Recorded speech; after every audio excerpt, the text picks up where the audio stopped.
to be able to talk to you guys.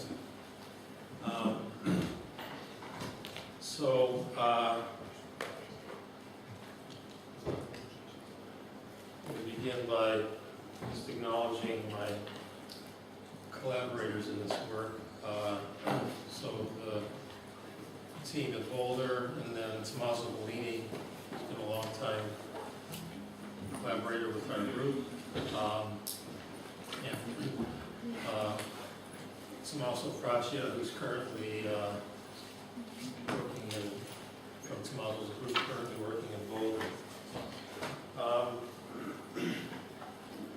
So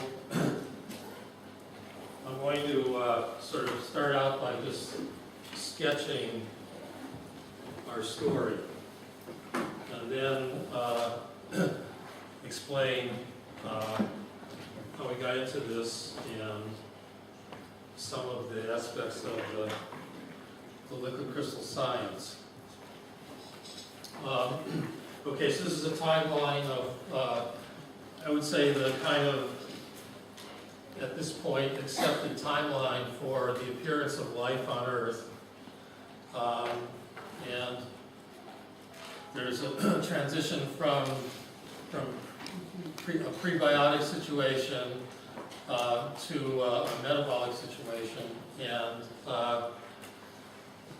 kind of the intervening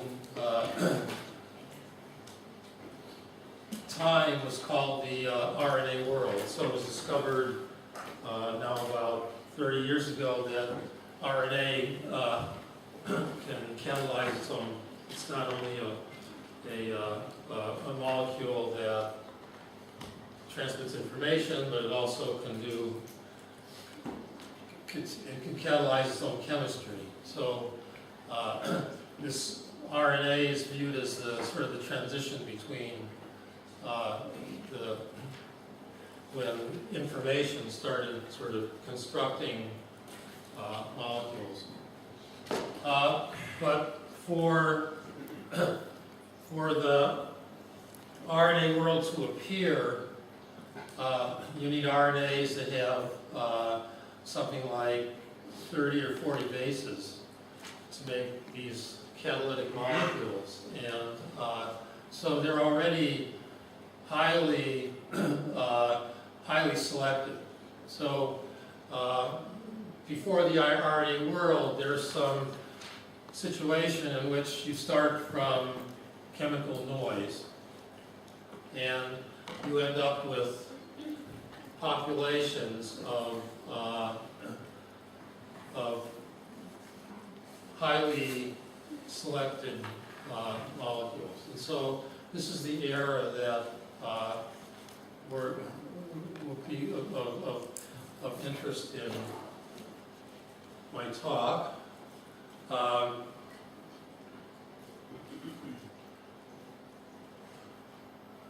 Okay, so you guys said you have clickers?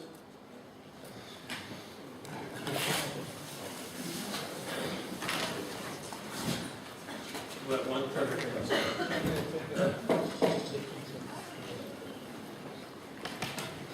All right, so one of the principal classes of biological molecules are the nucleic acids, and this is DNA. It's a polymer consisting of a water-soluble backbone, and these side groups, principally 4 different side groups, which are called A, T, G, and C, which selectively, which have hydrogen bonding sites and selectively will bind to one another, A to T and G to C. And this chain is vectorial, so it has one end called the 3', the other end called the 5'. So this chain is pointing upward. There's a neighboring chain pointing downward, and this set of sequences is self-complementary. So every pair across this pair of chains is either AT or GC. So This is called the palindrome or self-complementary DNA. So this is the structure of DNA. And so, okay, so the clicker quiz is as follows. So this structure was worked out in A is 1920s, B is the 1930s, C is the 1940s, D is the 1950s, C is the 1960s. No, sorry, E is the 1960s.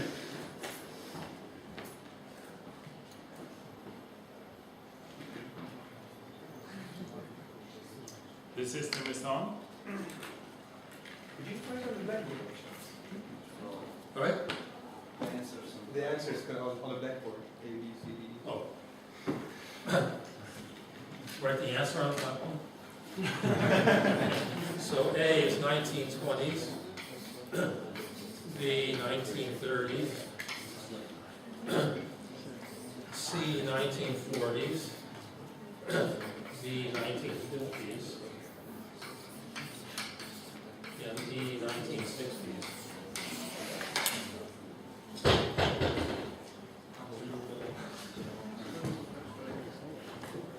When the structure of DNA became known.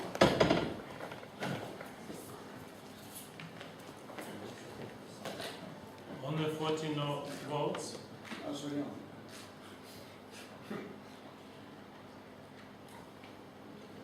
48, 49.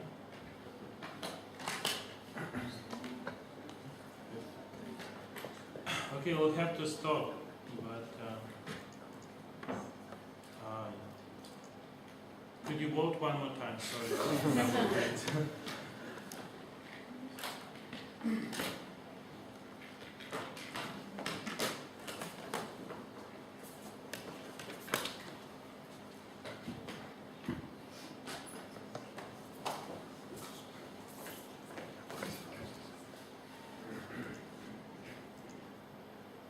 So D is most popular. Okay. D is the correct answer. Okay, so, all right, so this is the basic molecule that in life that carries information. And so our notion about how this transition from chemical noise to molecules that look like DNA occurred is sort of sketched here, and it has to do with the formation of liquid crystals. So you heard from Oleg this morning about chromatics. So recognize that DNA is a kind of chromatic liquid crystal, but one where in the chromatic stack, the individual sheets are made up of these dimers, and then they're covalently linked by this phosphate chain. So a liquid crystal droplet forms a rather potentially attractive situation for molecules like this to appear. So you know that liquid crystals break symmetry, they break orientational symmetry. So they spontaneously structure themselves. So there's some instruction about what the structure should be. Liquid crystal droplet, I'll show you, exhibits spatial segregation. That is, it acts as kind of a, liquid crystal ordering acts as kind of a gatekeeper. So in a mix of different molecules, the ones that have the right shape, have the right stuff, will make it into the liquid crystal droplet.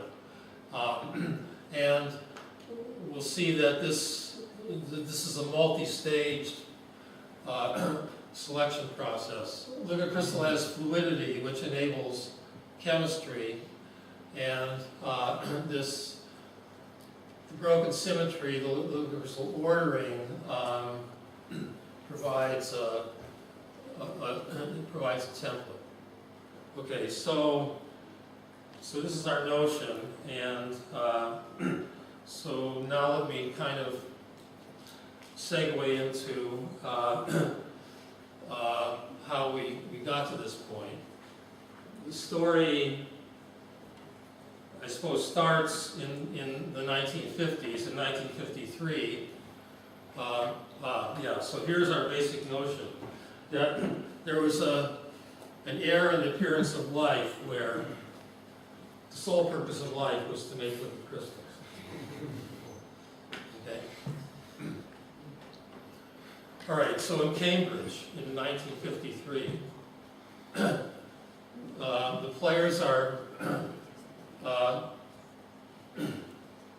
Maurice Wilkins, Crick and Watson, Rosalind Franklin. So Francis Crick and James Watson were kind of, Crick was a biologist, Watson was actually a physicist, trying to figure out the physical structure of DNA. So the chemical structure of DNA was known.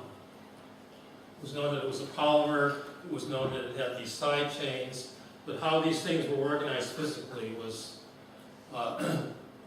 mysterious. Rosalind Franklin was the eminent X-ray scatterer studying biological systems in the world at this time. And she was working on this problem, the structure of DNA by X-ray scattering. So she was preparing samples in the following way. So they extract DNA from cells. So this is very long sort of polymer molecules, water soluble. And then concentrating them. And then with like a pin in a cup, pulling out filaments of DNA, so stretching out the polymer. So it's like gooey stuff, like snot. Okay, so she'd pull out a filament. And then she actually pulled out many filaments, and then put them together until she had like a millimeter diameter column of oriented DNA. And then the other thing she did was control the hydration. So she could have a dehydrated column, which gave an X-ray scatter. These are her X-ray patterns. This is dehydrated and hydrated. Now the story goes that one day Watson went to visit Rosalind Franklin. They got into an argument, and basically she tossed him out of her lab. And then Franklin nominally worked for Maurice Wilkins, so on the way out, Watson stopped by to visit with Wilkins, and then when he was leaving, Wilkins said something like, well, you might be interested in this, and showed Watson this image of the X-ray scattering of hydrated DNA. Actually, Rosalind was more interested in the dehydrated DNA, which is much more crystalline, but the hydrated DNA is a liquid crystal. Okay, so it has columns of DNA in which the columns are uncorrelated in the relative displacement with respect to each other. So basically, you get the X-ray scattering pattern of a single DNA molecule in a hydrated sample. So Wilkins showed Watson this picture. Watson committed it to memory, went back, told Crick about it, and then something like 2 weeks later, they had the structure of DNA, Watson and Crick. Watson, Crick, and Wilkins won the Nobel Prize. Rosalind Franklin died of cancer before that.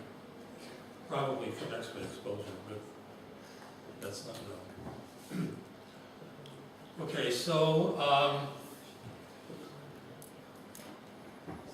from this time, then, it was realized that that DNA made with the crystal phases, and this was studied fairly intensively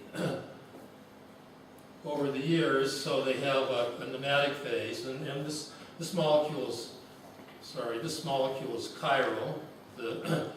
There's chiral sugars in this tail. So the packing of these molecules makes a nematic phase, and it's a chiral nematic. You can see, in this case, oily streaks. Now, go back to here. This duplex, when it's duplex like this, it's quite rigid. So the persistence length of the polymer is something like 50 nanometers, which is 150 bases. Each base is 3.3 nanometers. When it's single-stranded, that is, if you warm it up, then this duplex comes apart, the hydrogen bonds break, and then you get a very, very flexible single strand in solution. Okay, so you have nematic phases, and then you have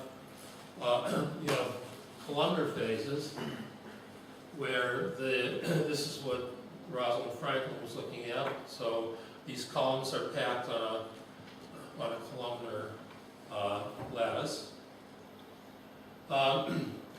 And so this shows a phase diagram that sort of emerged from this work, showing here the length of the molecule in terms of the number of bases. Okay, so around 150 here is the persistence length, and then on the vertical axis is concentration. And the red triangles here represent the isotropic nematic phase coexistence. And then as you go to higher concentrations, then and out here longer, you get this columnar phase. Okay, so so this phase diagram you can understand just on the basis of interaction of hard rods. So this duplex DNA, if you view it as a rod of length L and diameter D, the diameter is about 2 nanometers. Then you have for objects like this is the calculated, this is a simulated phase diagram by Dan Frankel. So you have isotropic, nematic. This green line is the Onsager model, which you must have heard by now in your time here. So that sort of describes the isotropic nematic phase coexistence. And then at higher aspect ratios and higher concentrations, you have, in these systems, you have a smectic phase, but if you make them polydispersed, that is, if you vary the length, then you get a columnar phase. So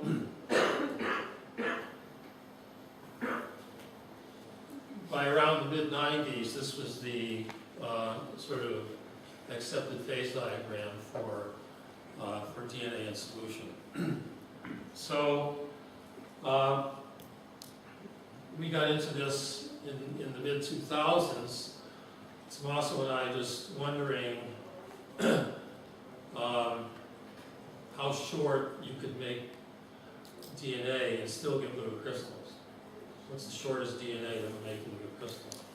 And at that point, the shortest DNA that had been looked at was around 100.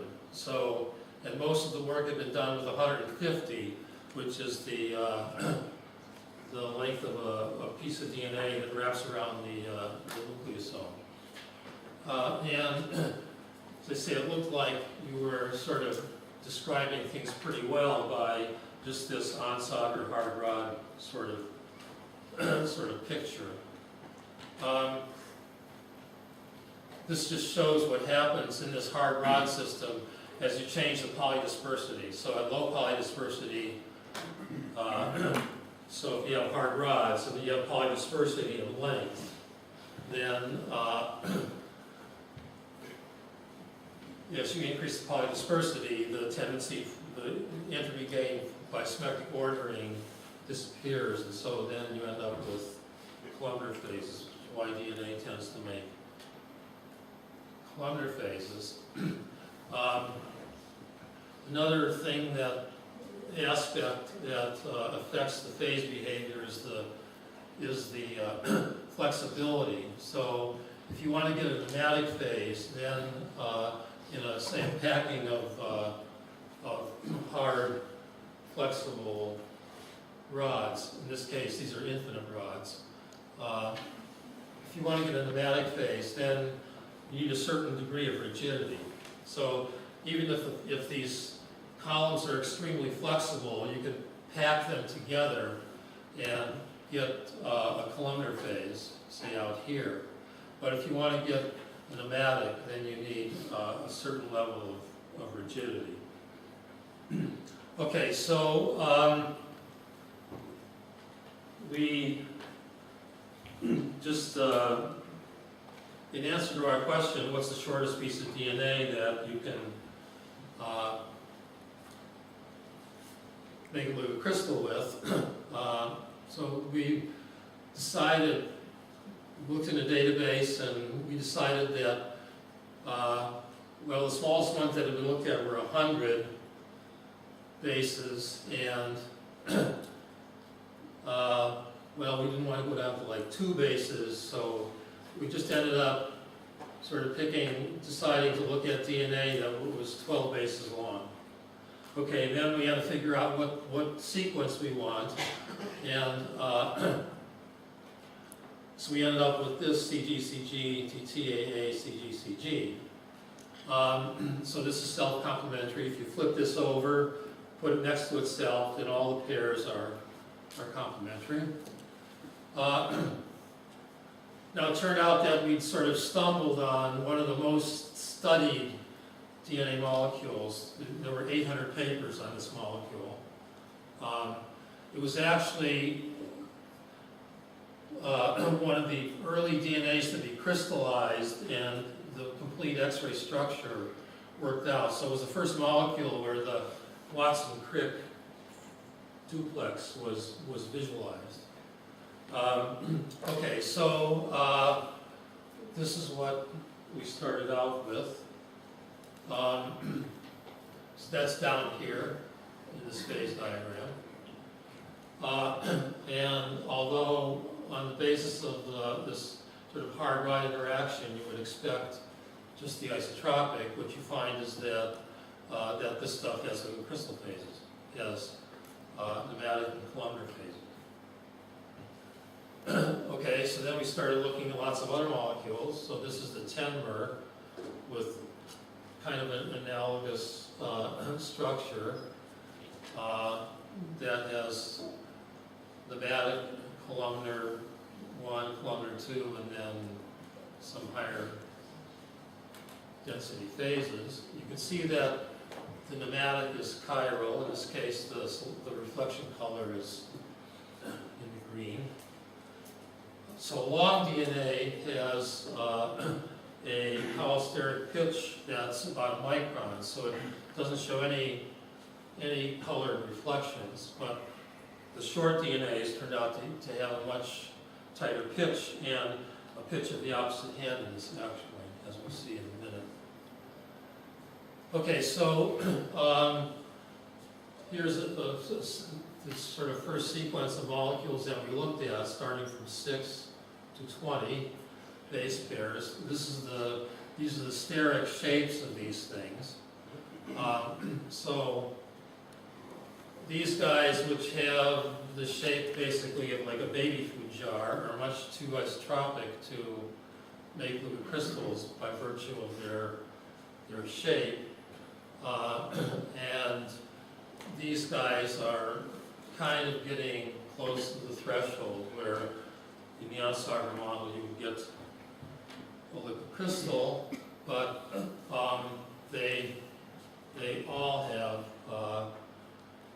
thermotropic, well, I guess they're allotropic liquid crystal phases, but if you heat these things, warm these things up, then they become isotropic. So they're sort of thermotropic, allotropic liquid crystal phases. So the pneumatics and then the columnar phase, and then higher order phases.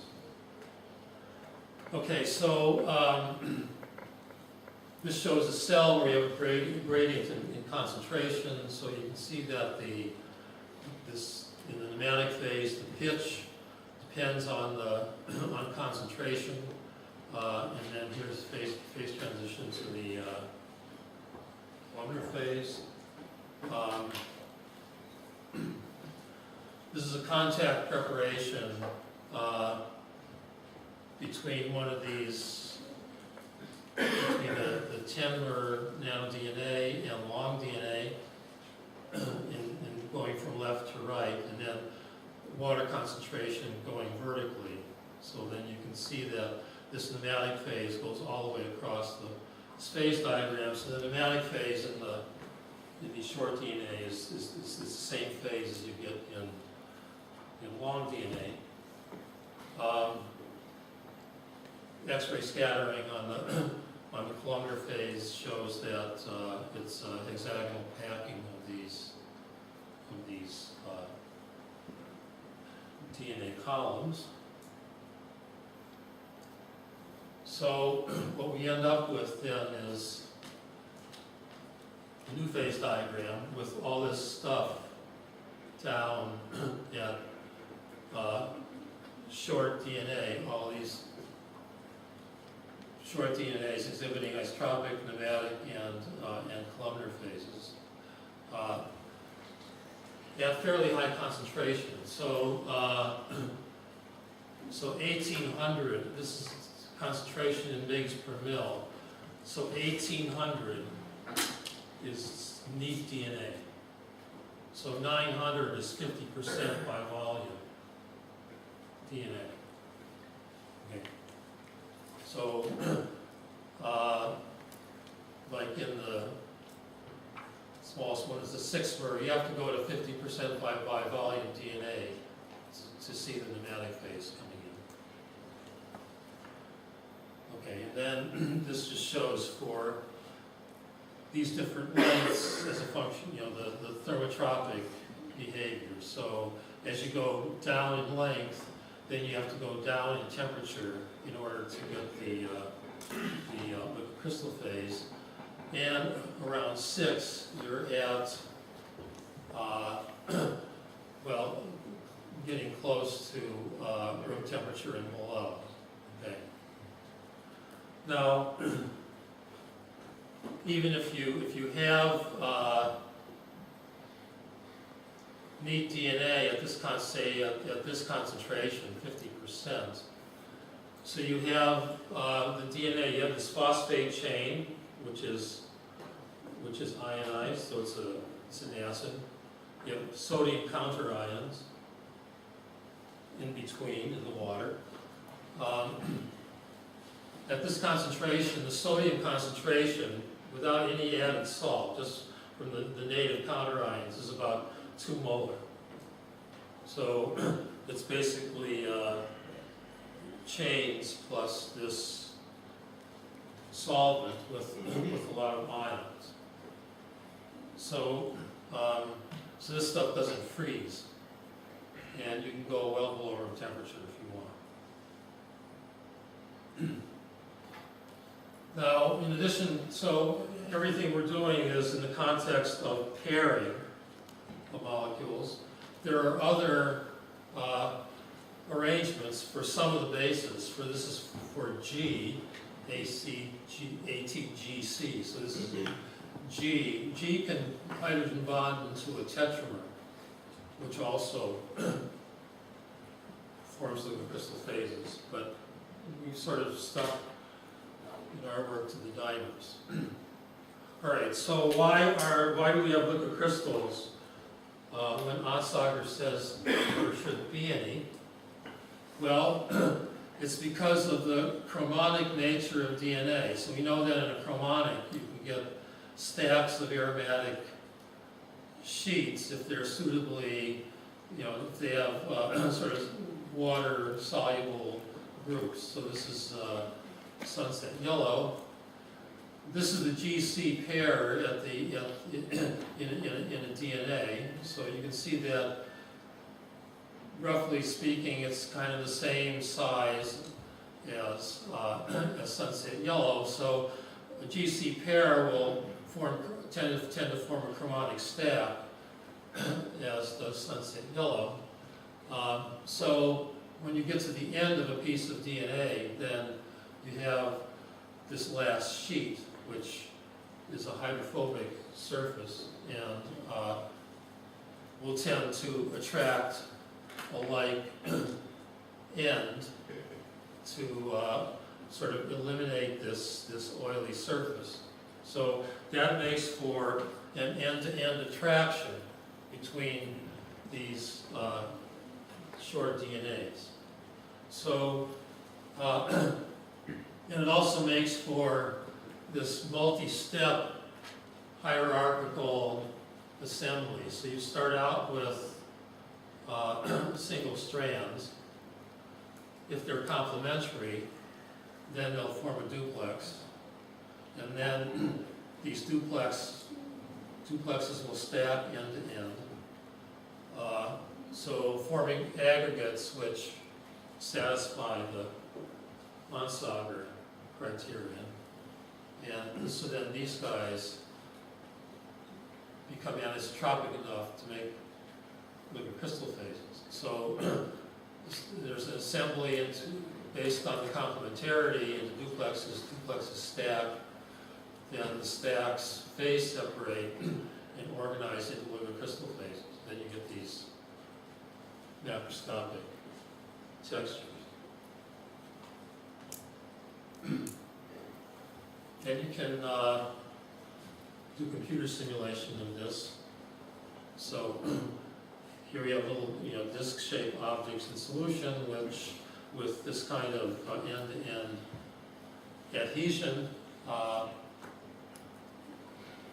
which exhibit this phase diagram as a function of concentration with isotropic chromatic cloner phases. So you have to make this attraction strong enough so that these stacks become rigid enough if you want to get a nematic phase. Okay, so now you can use the temperature dependence in this phase diagram to quantitatively measure this end-to-end stacking. So in a DNA molecule, the stability is based on the stacking energy. A duplex, it's based on the stacking energy and the hydrogen bonding. So the H bonding energy and the stacking energy. And here you can measure the phase diagram for the nematic ordering will enable you to measure this the stacking energy. And so from that you can calculate the effective length of these aggregates. So you start with the coexistence line for isotropic chromatic and then calculate how long the aggregates are. Then you get a result that actually matches quite well what you would expect on the basis of Onsager. So these things are sort of thermally stacking up to lengths that are governed by thermal equilibrium, but then once the stacks are formed, then the coexistence goes back to Onsager. All right, so all this has to do with duplexes, the series that we looked at initially, duplexes that, that are perfectly complementary, and so then have blunt ends. So the chains end, and every base here is complementary. All right, so then there are lots of possible variations of this. So you can put different things at the end of the chains on the polymer part, either hydroxyls or phosphates. And then you can put tails on, so you can extend the chains with various sequences. So if you extend the chains with sequences that are not complementary, then that tends to suppress the polycrystal ordering. So what happens at the ends of these duplexes is the sort of the principal part of how well they stick together. What's happening in the middle is much less important. So you can put substitutions in the middle of these duplexes that are not complementary, and they have a much weaker effect than, for example, making the ends not complementary. So we sort of studied, this is kind of an infinite phase space of molecules. We've sort of foraged around in here, seeing what will make liquid crystals and what won't. This just basically summarizes what I just said. Now you can make. So this is a blunt end dimer. Then you can make overhangs that are complementary, like this. So so these guys form a complementary duplex, which it has two nicks, one in each base, one in each chain that are not superposed on each other. So this kind of complementary overhang that promotes end-to-end linking, and so this tends to stabilize the crystal phases. And then by measuring the phase diagram for measuring the phase diagrams for these different kind of terminal ends, you can actually measure both the pairing and the stacking. And it turns out to be a fairly nice way of measuring pairing and stacking energies in these columns and duplexes. Okay, so this pneumatic phase, the pneumatic phase that forms is chiral. This shows Bragg reflection colors as a function of concentration. So there's a strong concentration dependence in the helix pitch. So this shows a fairly mysterious dependence of this called steric helix on the structure. So this just shows for sort of a selection of different oligomers, how the chiral-pneumatic pitch depends on temperature, and then this is different selections from this table. So the pitch is left-handed for some, right-handed for others. Sort of generally becomes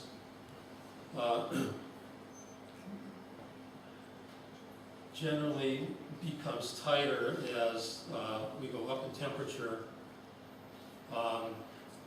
So this is the shortest of these nanoDNAs that we found with the crystal phases in. So we're down to 4. So with GCTA, you have a situation where you have only a pair of bases that are complementary, and then single base overhangs on the two ends. So you get a kind of a brickwork pattern in the DNA columns, but this is enough to make aggregates that are long enough to form liquid crystals.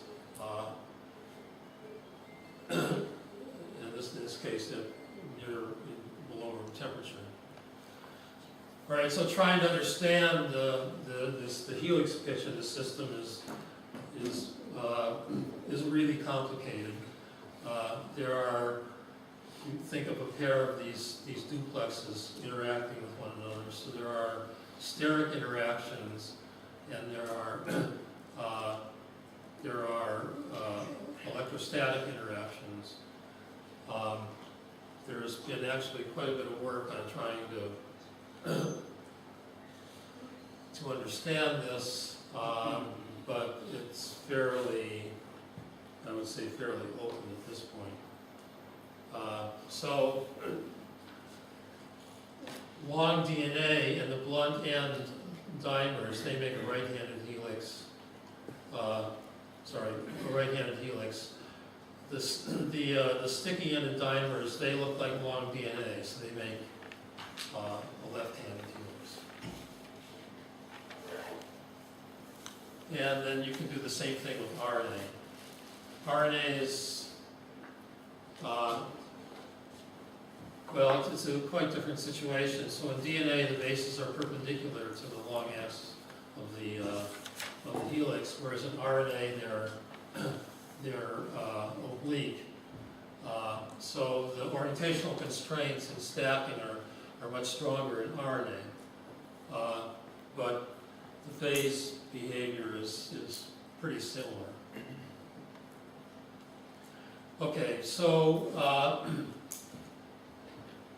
now we sort of get into the time in this project where we started realizing this origin of life, potential origin of life connection.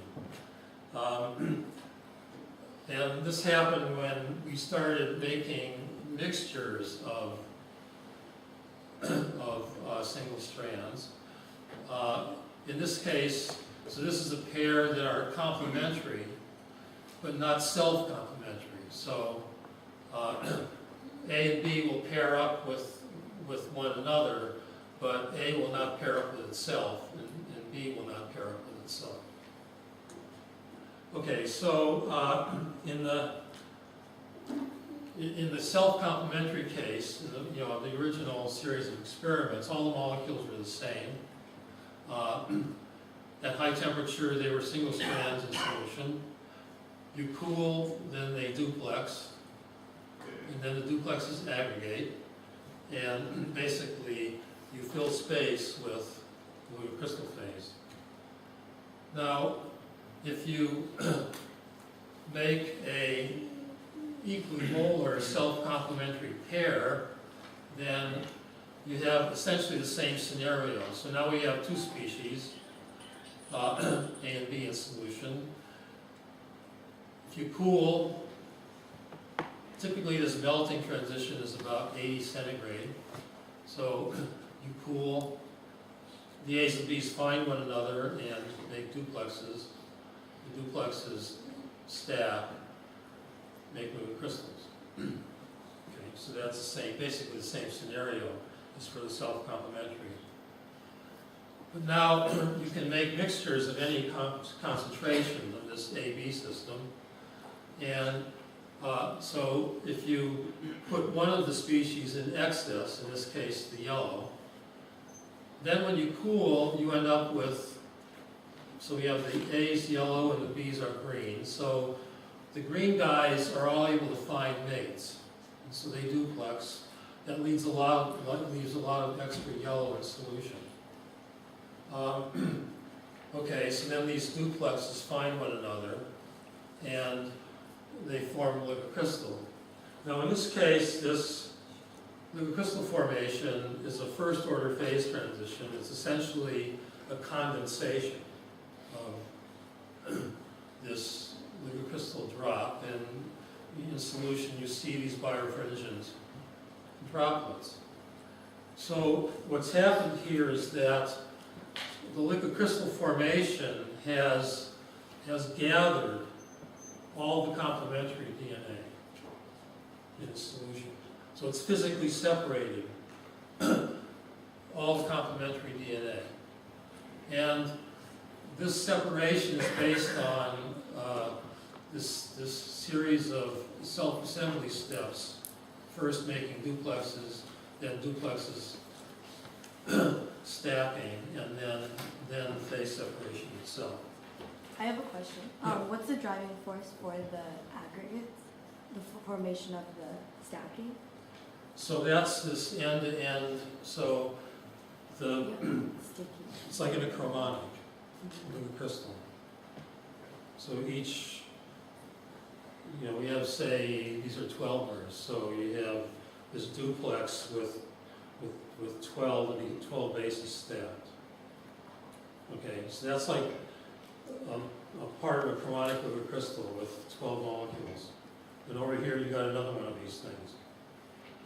So if they get, so then in this chromatic stack, in the DNA chromatic stack, the phosphate backbone, that's the really water soluble part. The bases are sort of sequestered from the water by the stacking. But at the ends, they have a problem. So if two of these things can get together and squeeze out the water from in between, then they gain like 5 kT energy. So that's the adhesion force between the duplexes. Then this phase separation is then a further step where thermodynamically you gain by sequestering all of these stacks, which I'll get to in a minute. So this is a manifestation of the depletion interaction. So in this solution, you have these flexible single strands. So they're in effect acting as a depletant on the duplexes, which are sort of like rigid hard particles. So part of this phase separation is the depletion force pushing the duplexes together. Okay, so if you have a sort of a polymorphic mixture of bases, and then form liquid crystal drops, then again you're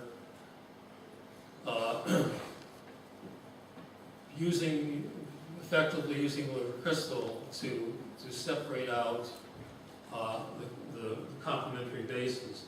So when you look at a sample like this, and you see these birefringent drops, basically you're looking at complementarity. So you see complementarity emerging in the solution in the form of these birefringent drops. Let's see how much time we have. Okay, so you can just take another.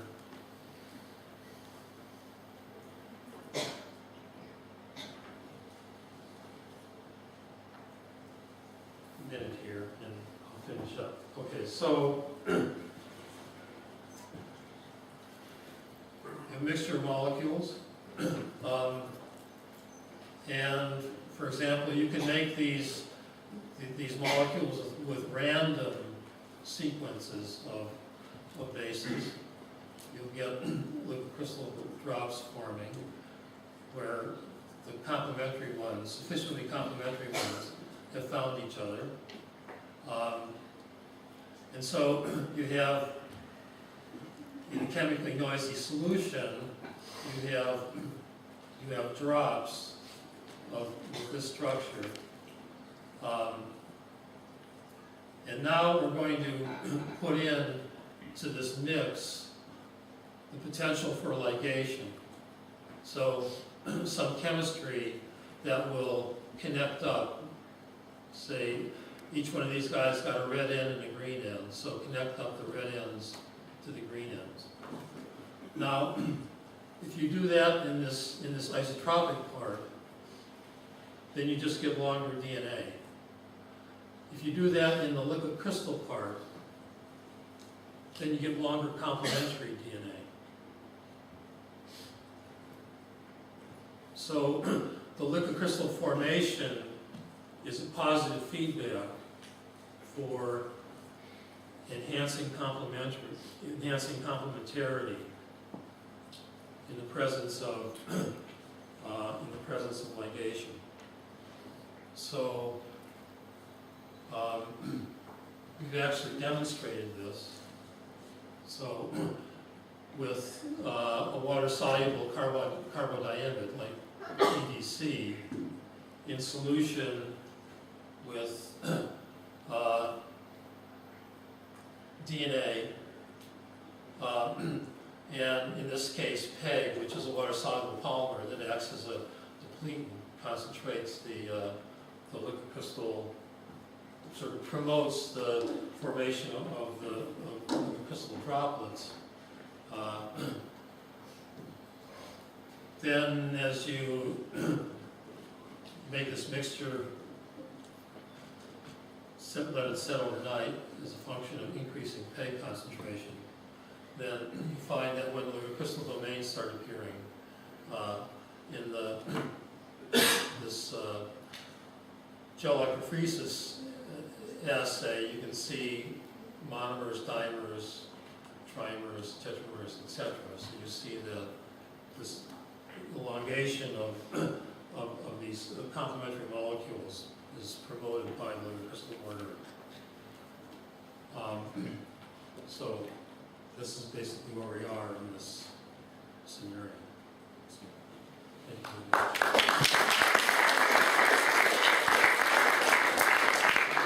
Any questions? Okay, so, wait, is it me or no? Did you have a question? Oh, so I know that RNA doesn't form duplexes, so it's just single-stranded, and they form like aptamers and ribozymes. So does any stacking like happen then, or what happens? Okay, so so in RNA you have in most of the biological where it's appearing, it's folding up into something complicated. Although parts of it will be double helix. Mm-hmm. Okay, so in our experiments we made self-complementary RNA. Okay, so then that just makes a rod.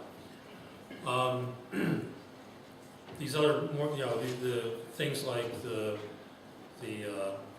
aptamers, and they may make little crystal bases. Just depends on their shape. Or you can mix them with cationic lipids, and then they make little crystal bases. Mm-hmm.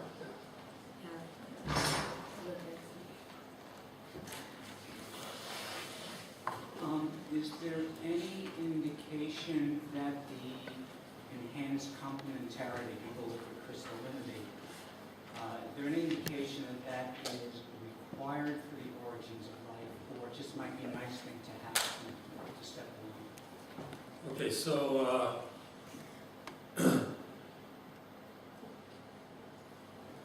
Is it a well, no, necessary? I mean, this to get to this stage where you have some pooled molecules that could start the RNA world. I mean, there's a lot of selection already there. I mean, it's not something that it's something that's would require replication and selection. So that's the requirement. Then, I mean, there are a variety of ideas of how that happened. I mean, you can take clay and absorb, the bases will absorb onto clay, so you can get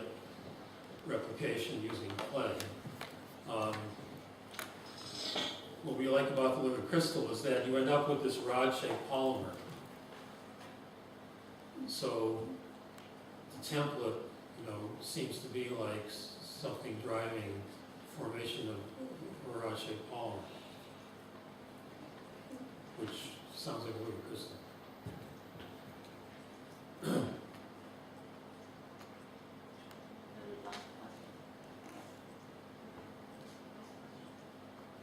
Yeah, what's the possibility of liquid crystal formation from a single base pair? It's like just four base pairs all floating in a big solution.